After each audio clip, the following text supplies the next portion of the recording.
Турган жайым өтмөк ашуусу эл аралык маанидеги Суу-Самыр Талас-Тараз Уна жолунун 12-чакырымынан баштап асфальттоо иштери башталды. Учурда трассанын 9 километр аралыгына реконструкциялоо иштери жүргүзүлүүдө. Ал үчүн мамлекеттен ар бир километр аралыгына 7 миллион 200 миң сом акча каражаты бөлүнгөн.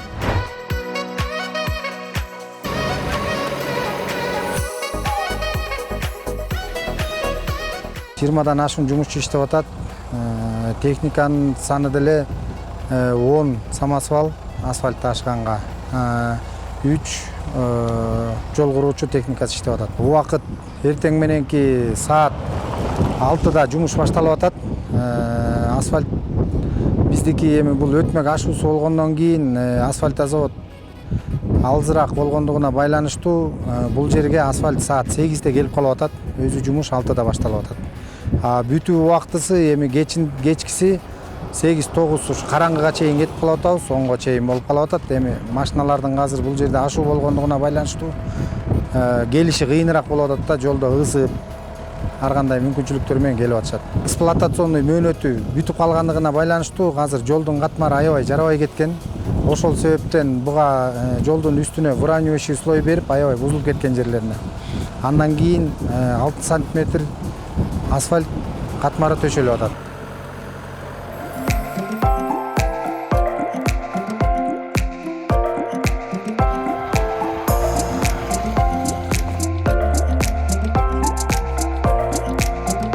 Эми Кубанов Комороч, айтсаңыз, ушул өтмөк ашуусунда турган жол качан башталды, реконструкциялоо иштери жалпы кандай жумуштар азыркы тапта аткарылып жатат? Эми жалпыңыздарга белгилүү болгондой Суу-Самыр Талас-Тараз жолу деп айтылат. Бул өтмөктүн өзүнүн жалпы километри 0-дөн 36-га чейинки аралыкта белгиленген. Бул чынында негизинде өтө проблемалуу ашуу билесиздер. Анан былтыркы жылы биз наркы бетин 0-дөн 12-ге чейин жасап чыкканбыз. Эми буюрса быйыл ушул жак бетин 12-ден 26 километрге чейин проблемалуу жерлер бар. Бүт ошолордун баарын быйыл Кудай кааласа калыбына келтирип, элге жакшы условия түзүп берели деп жатабыз. Акыбалы оор болчу. Бул мезгилге чейин мындан 2 жыл 3 жыл мурундан баштап эле жакшы иш аракеттер боло баштады. Жазып атабыз, колдон келишинче аракет кылып.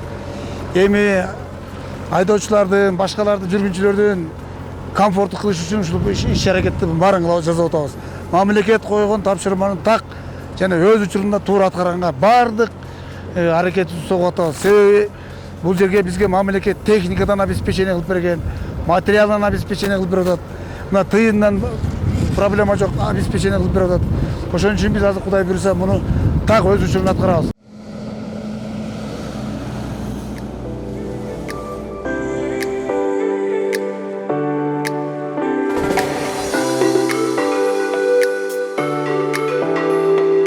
Мамлекеттин өнүгүп аткан ушудан билсе болот. Бул экономиканын күрөзү ушул жолда.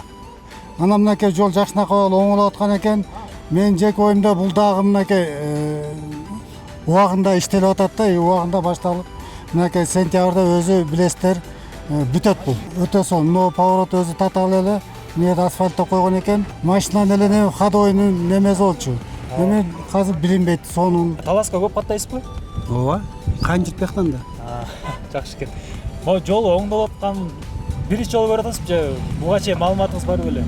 Жок, мен көптөн эле келе экен, биринчи жолу көрүп атам оңдоп аткан. Кандай болот? Сонун, Кудай буйруса менен мезгилдеп калды. Негизи капитальный ремонт жаңы болуп атат. Жок, жакшы жол, сонун. Мына ушундай капитальный болгон турбайбы жол. Молодец, жакшы. Өлкөнүн өнүгүүсүндө логистика жана жол тармагы эң маанилүү факторлордун бири. Ал эми мамлекет тарабынан жолдорду оңдоого көрүлүп жаткан иш аракеттер мамлекеттин экономикасын дагы да бекемдөөгө чоң таасир тийгизет. Сыймык Барманов, Бексултан Рахатбек уулу, Талас району.